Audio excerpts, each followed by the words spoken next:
Hello, book buddies. This is Mrs. Bruley. Today our book is Spring for Sophie by Yael Werber.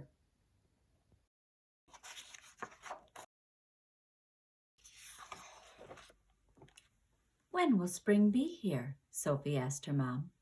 Spring comes slowly, her mom told her. How will I know when spring is coming? Well, the first way to tell if spring is coming is to listen for it. When you hear the birds start to sing their songs to each other, that's when you'll know spring is coming. That's what spring sounds like. So Sophie listened. She listened in the mornings when she played with her sister in the snow, and she listened in the evenings when she helped her dad collect wood for the fire. At first she couldn't hear anything, except for how quiet the world was when it was covered in snow. But one day, as she walked with her mom to get the mail, she heard the first chirps. Every day she heard more and more, first the chickadees, and then the mourning doves and the robins. Soon she could hear all kinds of birds calling to each other, announcing that spring was coming. But outside was still snowy and cold. How will I know when spring is getting even closer? Sophie asked. You'll have to use your feet, her dad said. When you start to feel the ground getting softer and muddy, that's when you'll know spring is getting even closer. That's what spring feels like. So Sophie paid extra attention to her feet. When she walked in the woods with her dad, the ground was still slippery and hard, and she had to hold her dad's hand.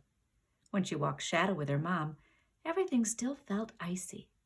But then one day the ground felt softer than before, and the snow was slushier, and pretty soon her boots started sinking into the ground instead of slipping on top of it. Sophie felt spring getting closer. But it's still not spring, Sophie said, and she sighed when she had to put on her hat and gloves to go outside. How will I know when spring is really here? Well, Sophie, you'll have to use your eyes and nose to tell if spring is here, her mom said. You'll have to watch and wait until you see the snow start to melt, and you'll have to wait until the air begins to smell like earth and rain. That's when you'll know spring is here. That's what spring looks and smells like. So Sophie watched. She watched as the ice melted off the lake and as the snow turned to puddles in her yard. She watched as flowers pushed up from under the ground and showed their stems, and she watched as new moss covered the rocks in the woods. She saw the world turn from white to green. And then one day, after the snow had melted, Sophie smelled the air. She quickly put on her rain boots and raincoat and ran outside. Sophie looked up at the sky as the rain started to fall. Sophie, what are you doing? She heard her dad call. Sophie stuck out her tongue to catch the raindrops.